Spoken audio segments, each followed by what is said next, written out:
The popular notion seems to be that marijuana is a harmless pleasure. But what are the potential adverse effects of marijuana use? That's not an easy question to answer. Most studies to date have been cross-sectional, or rely on self-reported health.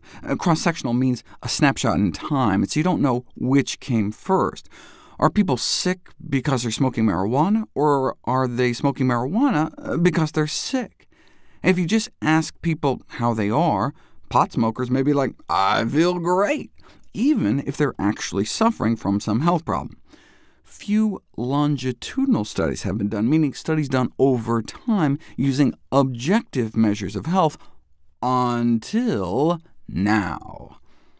More than 1,000 individuals followed up from birth to age 38, testing associations between cannabis use over decades and multiple domains of physical health.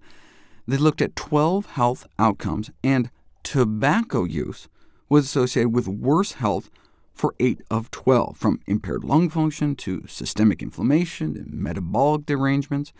And cannabis use was associated with just gum disease. That's it? Cannabis use was unrelated to other physical health problems. Now, periodontal disease can lead to tooth loss, and there may be other dental health problems associated with smoking marijuana, but when cannabis is described as nefarious, the first thing to come to mind is probably not gingivitis. Is it possible that cannabis users are just living healthier than average lifestyles to counteract the effects of the drug, like eating more fruits and vegetables, or maybe drinking less alcohol? No, neither are pot smokers exercising anymore, and so the absence of associations between cannabis use and poor physical midlife health could not be attributed to any of these other things, so maybe marijuana is just not that bad. Heroin may increase your risk of dying. Cocaine use may increase your risk of dying, but no association was found between mortality and marijuana. Now, they did just follow these folks until age 38. To find out what happens after that, we need to turn to Sweden, where they recently published the longest study ever on cannabis and mortality. 50,000 men followed up to around age 60. About 30 years ago, when they first reported on this cohort, no significant excess mortality was found among cannabis users, or abusers, as they called them. But back then, these men were in their 30s, like in that other study. What happens when you follow them past middle age, when perhaps the health-related detrimental effects might begin to emerge?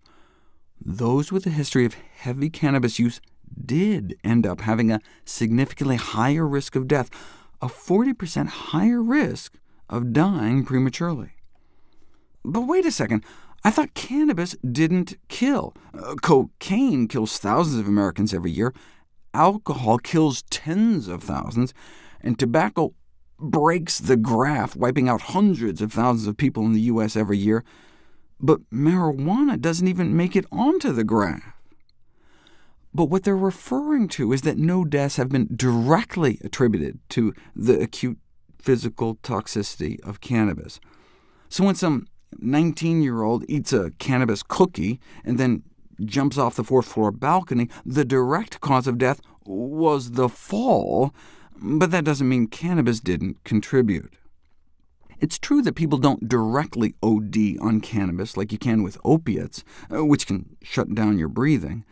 Unlike many pharmaceuticals, for which a harmful dose may just be a few times larger than the prescribed dose, the therapeutic index for cannabis is like 40,000 to 1.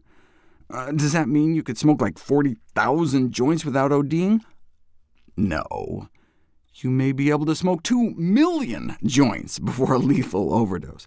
Cannabis use contributes more to disease than death, in part because people aren't injecting it. But the health-related harms of cannabis had never been quantified on a global scale until 2013. Every year, cannabis is estimated to result in 2 million years of healthy life lost due to disability. Now, this is tiny compared to 100 million or so years attributed to alcohol or tobacco, but still results in a lot of pain and suffering. But what about our gum disease study? I thought the only physical health problems were dental in nature. Well, they were just looking at a specific set of health problems. They emphasized that the periodontal problems are in addition to all the other potential issues, like increased risk of accidents and injuries, bronchitis, heart attacks, and strokes, possibly infectious diseases and cancer, as well as the mental health concerns.